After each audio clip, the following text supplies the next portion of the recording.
David Cameron. Now, among the world leaders attending Baroness Thatcher's funeral will be the former South African President F.W. de Klerk. But she isn't remembered very fondly by many people in the southern African region.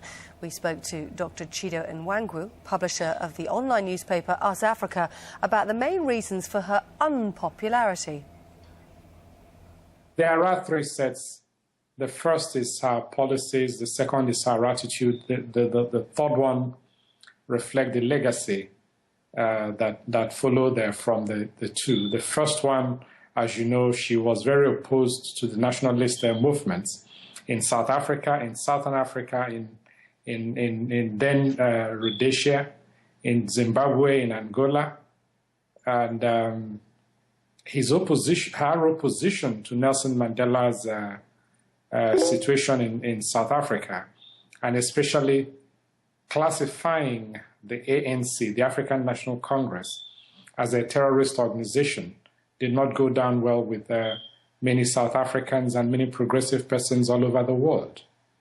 She had the obligations of the responsibility of being the Prime Minister of Great Britain, and the interest of the British in South Africa was not to have the destruction of the society where British economic and strategic and diplomatic interests were protected. Left to Margaret Thatcher, Nelson Mandela would have been longer in prison.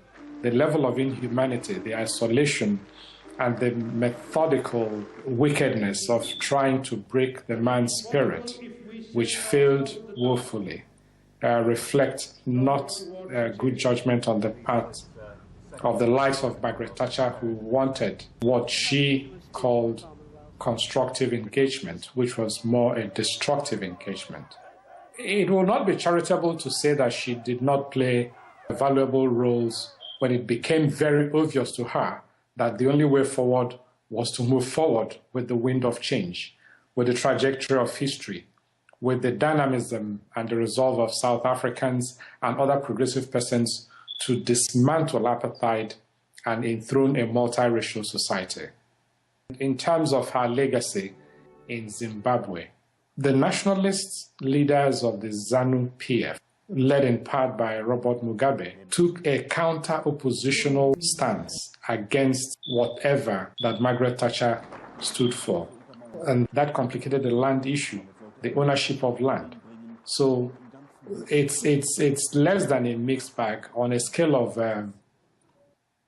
of positive impact of 1 to 10. We'll give Margaret Thatcher 3.